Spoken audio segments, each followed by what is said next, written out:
Hello everybody and welcome to the channel. I'm Cassidy. If you're new here, welcome. It's really nice to meet you. If you are returning, welcome back. It is good to see you again.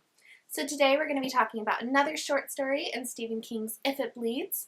We're going to be talking about the title story, If It Bleeds, which focuses on Holly Gibney. So this is a sequel to the Outsider book, which I do have a video of, which I'll link down below. If you have not read that story or watched my video on it, I do highly recommend you click off the video, go watch it, or read it, and then click back on. Let me know what you thought. Also, if you want to hear this story without any spoilers, then also please click off the video. Click back on once you have read it and let me know what you thought of the story. I'd love to hear it. If you guys do see me look down or off to the side, I'm simply referring back to my notes. I don't have everything memorized, and I want to make sure I remember to tell you everything that happened in the story. Also, this was the bookmark I used while reading, in case anybody is interested. I'm going to read the entire back of the book and then just reread the part about the story we'll be talking about today. Stephen King's novellas are their own dark treat, briefer but just as moving and enduring as his longer fiction. Many of his novellas have been made into iconic films, including The Body, Stand By Me, Rita Hayworth, and The Shawshank Redemption. King's spectacular range is on display in the four iconic new tales in If It Bleeds. In the title story, Holly Gibney, from the Mr. Mercedes trilogy and The Outsider, must face her fears and possibly another outsider, this time on her own. In Mr. Harrigan's Phone, an intergenerational friendship has a disturbing afterlife. The Life of Chuck explores how each of us contains multitudes, and in Rat, a struggling writer contends with the darker side of ambition. If one of King's great concerns is evil, there's plenty of it in If It Bleeds. There's also evil's opposite, which in King's fiction often manifests as friendship. And King reminds us that life's quotidian pleasures are even more glorious because they are fleeting. The outrageous good fortune and a beautiful blue day after a string of gray ones. The delight of dancing when every move feels perfect. It's in these moments that King's ability to describe pure joy rivals his ability to terrify us. So again, we're going to be talking about the title story, If It Bleeds, Holly Gibney, from the Mr. Mercedes trilogy and The Outsider. I also do have videos on the Mr. Mercedes trilogy if anybody's interested in those. She must face her fears and possibly another outsider, this time on her own. Alright, so let's get into the actual story, If It Bleeds. So it starts out with Ralph Anderson. He was the cop in the Outsider book. He receives a flash drive from Holly Gibney stating that she might not come out of this alive and that his friendship has meant a lot to her. And if he chooses to continue down this path, if she doesn't survive it, then to be careful. He has a wife and a son and she doesn't want him to die. That's kind of like a flash forward, but now we get into why she sent that flash drive to Ralph. It starts out with a package arriving at a middle school. One of the teachers accepts it. She thinks it's for one of the clubs, and the delivery driver leaves, but carnage happens. And the teacher who accepted the package blames herself because that delivery driver was fake. She states that she should have known that the truck was different, that she had never seen him before. Mind you, she doesn't have an arm because of what happened, but she still blames herself because there was a lot of death that happened that day. Holly is working at Finders Keepers. That is the agency that her and Bill founded. And Pete, who took over for Bill once he died, is in town, as is Jerome, who is Holly's friend, and he was Bill's neighbor. So news comes on and it talks about an explosion at a middle school where the numbers are still being tallied, but so far there are 17 dead and even more injured. Pete comes in, he also sees this news, and he comforts Holly because he sees that she is having a really hard time, that she's freaking out, and he states that her, Bill, and Jerome prevented something far worse, and that preventing this was on somebody else. Of course, he's talking about Brady Hartsfield and the explosion he tried to do at an amphitheater during a concert. That was in the first book, Mr. Mercedes. Jerome comes back. He was out looking for a dog, and they talk about the explosion and of evil in general. And they both think of Brady Hartsfield. They were both part of that. And Jerome ends up crying, which makes Holly cry. He's crying for a lot of different reasons, not just because the evil, but he was out looking for a lost dog. That's kind of his job at Finders Keepers when he is in town. He'll look for lost dogs and like smaller things. The dog he was looking for was dog-napped by a really bad man who gutted the dog when he didn't get the money he wanted. And Jerome found the dog. And it's heartbreaking. He is a dog person. They had a dog, him and his family, and the dog had passed, but it's awful. That night, Holly switches on the news. She hears more about the explosion at the middle school, and the current numbers are there are 73 wounded, 31 are confirmed dead, and there are 9 in critical condition. And then the on-site reporter that's talking, his name is Chet, he actually found 2 kids himself, and he states the news anchors back at the news station are like, wow, Chet, you're such a hero. And he's like, it wasn't just me. Everybody here was looking for kids. We were all in the effort. However, that night, Holly wakes up and she thinks something was off about Chet. She can't quite place her finger on it, but she just feels that something was wrong. Holly continues to work at Finders Keepers, do her job. She checks the news periodically, and she's still thinking about Chet and how weird that was and all of that, but she can't really focus on Chet. She's going to go visit her mother, and her mother is a terror and not a great person. It's very overbearing. Holly and her mom are moving Holly's uncle, her mom's brother, into a facility as assisted living because he is getting dementia or Alzheimer's pretty bad. However, the night before she's set to go out to help her mom, she dreams of the reporter. She just can't get him out of her mind. But the next day, Jerome is going with her to help her with her mom and the uncle. And Jerome's just being a really good guy. Mom is just always a menace. She's always really rude, even to Jerome, who is not only a guest in the house, but he's also Holly's friend. And it's just awful. This probably also has something to do with why Holly's mom is so rude to Jerome. But Jerome is black while Holly is white. So that might also have something to do with Holly's mother's behavior towards Jerome, which is awful and so rude. On the drive, Jerome talks to Holly about the book he's writing. He took a temporary leave from school to write a book, and it's about his great-great-grandfather who tried to be a gangster but was later killed. And he hasn't told his parents what the book is about, and he's worried about telling them because this is his family. It's his family's dirty laundry that he's airing out. But Holly encourages him to tell his parents, and no matter what they say, keep pushing forward, that the book is good and he should write it. Holly's uncle Henry, while they're moving him to the facility, he accidentally calls Holly Janie. Again, he's suffering from dementia or Alzheimer's, so it isn't just a slip of the tongue. He genuinely thinks that Holly is Janie.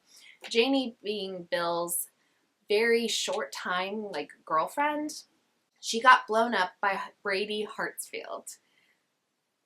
And when Holly tells her mom that he confused her for Janie, her mom, again, rude. She's like, well, what do you expect? Janie was always his favorite. When they do finally drop off the uncle, at first he is very confused and very upset, but the director of the facility is like, this happens all the time. We've got him. Don't worry about it. And he kind of calms down. He allows himself to be led to a room. And then while her and Jerome are driving back from her mom's, she realizes what was so off about the reporter and why she felt something was weird. He didn't have a mole in the second interview that she saw him in. In the first interview, there was a mole or something on his face. She assumed it was a mole. And in the second one, there was no mole. And he doesn't normally have one. So she was looking at it and she thought maybe it could have been fake hair. So she took out photos of the bomber because they had security footage of him. And he had a mustache on, the bomber, and photos of Chet. However, she determines that they're not the same person because Chet has a pig-like face, and the bomber, who she's given the moniker George to, has a fox-like face. Bill said that everyone on the planet has a pig-like face or a fox-like face with occasional horse-like faces. However, despite the fact that she is determined that they are not the same person, Chet and the bomber George, she is still really suspicious of Chet. And she's not going to let this go. She's actually so consumed by the story and by the bombing and Chet that she forgets about an interview she's supposed to give with Finders Keepers. So they offer to buy him lunch at a really expensive place. But that is very unlike Holly. She's not one to forget an interview or a meeting. She is very on top of things. If anything, it's Pete who forgets and Holly who has to remind Pete. Chet was the first on the scene at the bombing, and Holly looks through his Twitter and realizes that he was just at a diner nearby with his cameraman, so it seemed like he was at the right place, right time kind of thing for a reporter. But that doesn't quell her suspicions either. Holly can't put the pieces together, so she decides to record her voice and leave a recording for Ralph. She thought about calling him, but he's on vacation right now, and she doesn't want to bother him while he's on vacation with his wife and his son. So she makes a recording. And not only is the recording to send to Ralph in case something bad happens to her, but also it's so she can just talk things out, and hopefully by talking things out loud that she can figure out what the missing piece is. Next day, she tries to forget about Chet and just focus on her actual job, and she does a pretty good job of it until that evening she receives a call and she's off to Maine. Her flight is booked, she is ready to go. The call she got was from a therapist, Carl Morton. That was the therapist that she went to go see after the events of The Outsider. She wanted to tell her story and get it all out there. She didn't want to go to her normal therapist. She has a very normal therapist who she loves.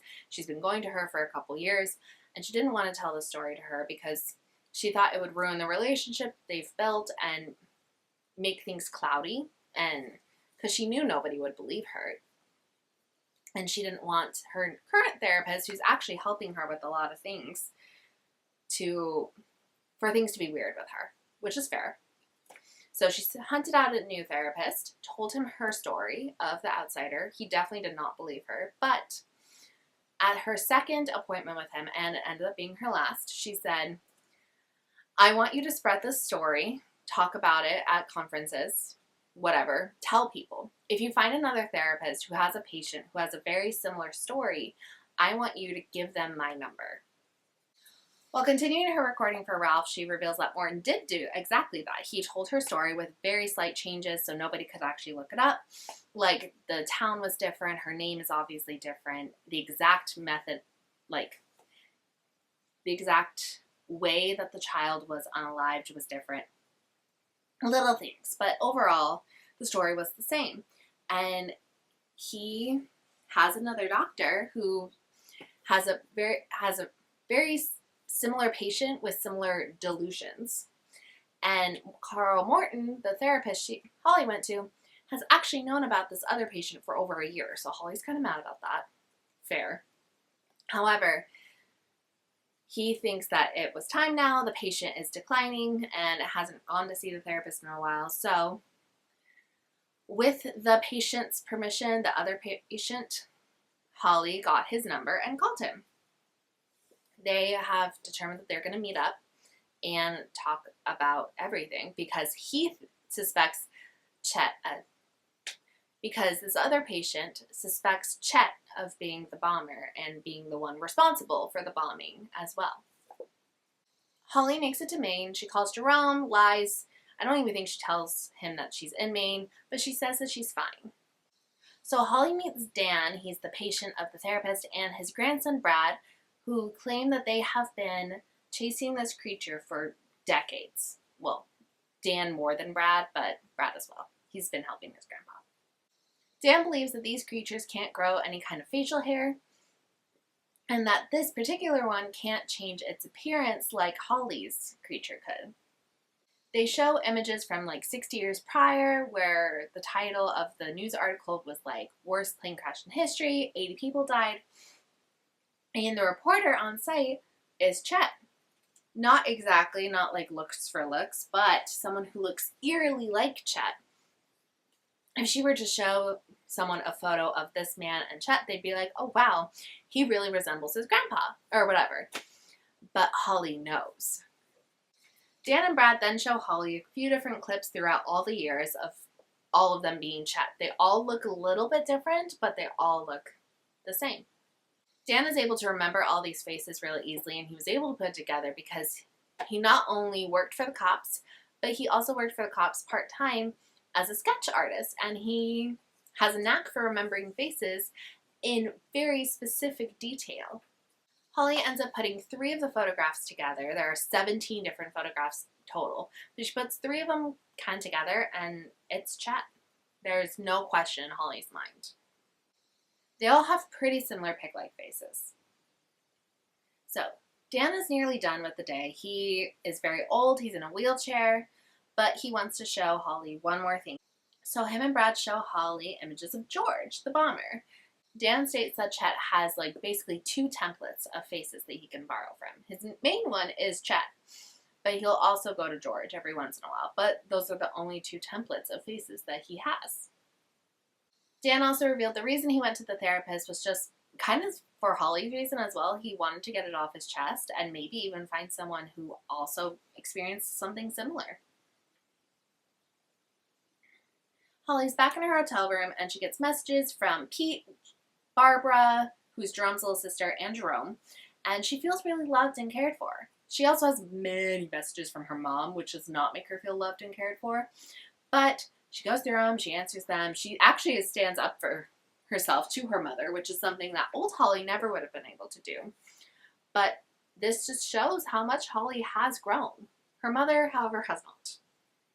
Holly's on the phone with Brad, and he reveals that Dan, his grandpa, thought that this thing was just kind of harmless. Like, it fed off of tragedy and dismay and horror, but never caused it. Until now, of course. Brad also revealed to Holly that he knows that George and Chet are the same person, and that Chet is the same person with himself consistently because of speech patterns. That's kind of what Brad does. And in the speech patterns, it's very specific, and there's also a history of a lisp. And obviously, being an on-air reporter, you can't really have a lisp, but over the decades, maybe hundreds of years that Chet's been alive, he's been able to get rid of his lisp. Or at least hide it enough so that no one knows about it.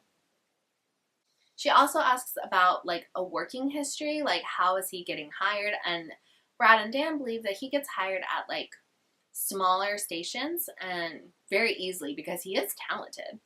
And then once there, he'll work his way up to the bigger stations.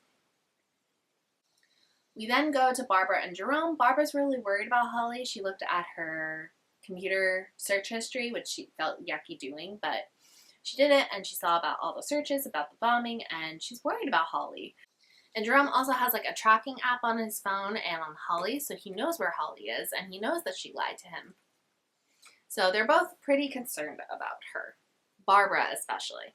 Jerome kind of just thinks that she's with a guy. Barbara does not think that.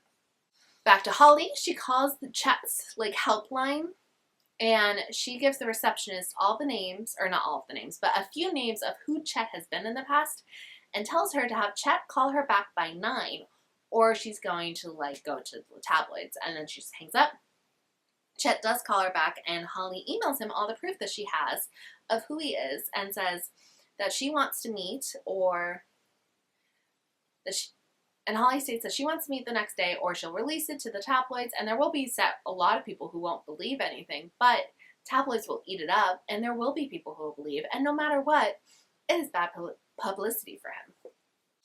Back to Jerome and Barbara. Jerome decides to drop the tracking app on Holly. He felt yucky about it, so they don't know where she is, but Barbara still does not like it, and she actually ends up going to her friend at school, who puts the tracking app on her phone and is able to find Holly. So Barbara now has the tracking app for Holly. Back to Holly, she meets Chet in a mall. She asks for $300,000 or she'll reveal everything. She tells him her whole name, where she works, because that's where he's going to drop off all the money. He's also incredibly fast. Like, could snap her neck in a second and get out of there, and a lot of people wouldn't know what just happened. Also, Holly notes that it's not exactly Chet she meets with. It's someone who looks kind of like Chet. Or very, very similar to Chet. She knows it's him, but he's able to change his appearance in a second. Way faster than her outsider that she dealt with. Chet doesn't fully believe that Holly will just stay silent about the whole thing, but she's like, I promise I need this money for my family. I'll give you the flash drive that has everything on it. You will not hear from me again if you give me this money. And he also has to promise to never kill again. He says that he did it because he was getting hungry and impatient. Gross. He does agree to meet Holly and hand over the money, but Holly knows that he's going to try to kill her, and she's going to try to kill him. Instead of staying at her hotel another night, Holly decides to drive to her mother's because her uncle fell, has a bad bruise, he's fine, but the mom's freaking out and she feels bad, so she decides to go and be with her mom. They visit her uncle. Her mom's still annoyed, mad. It's a nightmare overall, but Holly is able to handle her in small doses. Holly continues her recordings for Ralph. She does this the whole time. In the recording, she states that she's going to shoot Chet the moment he steps out of the elevator, shoot him in the chest, but she expects that he will not die from that. Holly and her mom decide to celebrate Christmas a little early. Holly is going to be spending Christmas Day with the Robinson family, who is Jerome and Barbara and their parents. And the mom is like, how could you not spend Christmas with me? I'm your mother, blah, blah, blah. She's so annoying. But anyway, they decide to celebrate Christmas, and Holly is really late leaving her mom's because her mom is just kind of overall just being a pain in the booty. And traffic's horrible. Like, she thought she'd have several hours to, like, set up and handle everything, but she doesn't. She's going to get back with maybe an hour to spare to set everything up and do everything she needs to do. Also, Barbara is tracking Holly, and Holly states she was going to stay at her mom's another night, but Barbara knows that she's driving back, so she plans to confront Holly about why she's lying and why she came back early. So Barbara's on her way to Finders Keepers, where Chet is also going to be. Holly records more for Ralph. She's telling him the plan and that if he decides to pursue this, if she doesn't live, to be really careful. So kind of what we saw at the beginning. And then she mails it off to Ralph. She's also setting up different things in the elevator, technology-wise. Just everything that she can possibly think of for her plan, she's setting up right now in the hour that she has. Barbara arrives at Finders Keepers. She's going to go in through the alley when a hand suddenly grabs onto her shoulder. The hand is Jerome, thankfully. Jerome also didn't actually get rid of the tracking app. And so he's also there to kind of confront Holly. And he's like, what are you doing here, Barbara? She's like, I'm here for my friend. And then, of course, Chet comes. He knocks Jerome out, kidnaps Barbara, and they go up and through the elevator. Chet states to Holly, no gun. If you have a gun, I'm going to disfigure this girl.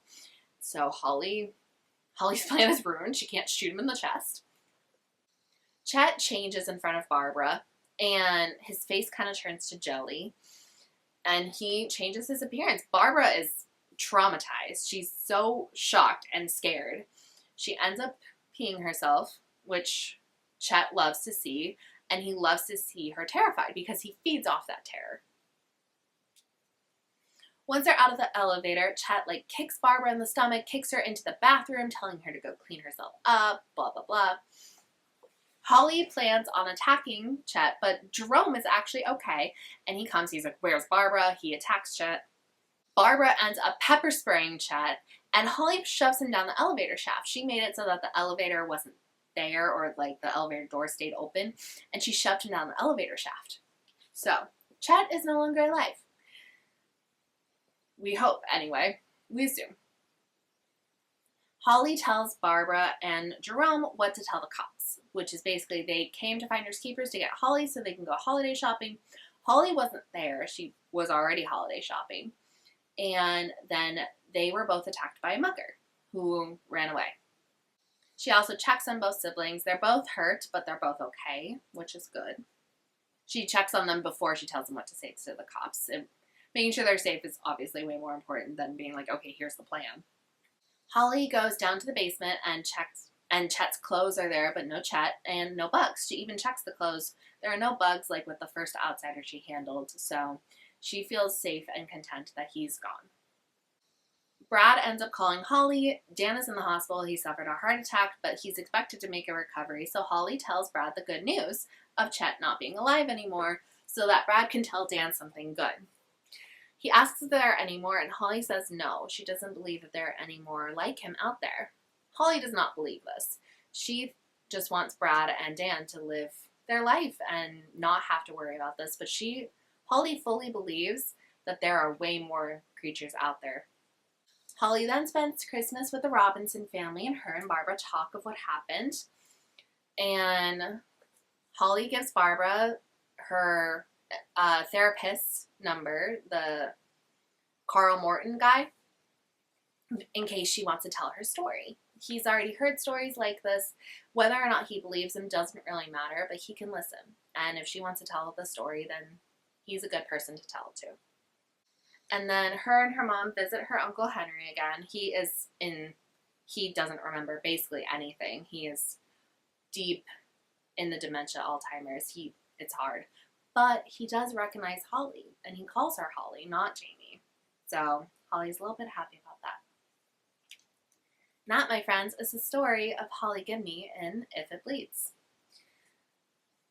I liked that friendship really had a lot to do with this one, like on the back of the book, because who knows if Holly's plan would have worked out on her own, but her friends came, and while they were not part of the plan and kind of destroyed the plan, they were all able to fight him off and unalive the bad guy. And I love Holly. I always have loved Holly. She's fabulous, and I love to see her growth and to see her stand up to her mom and be her own person and handle most of this on her own.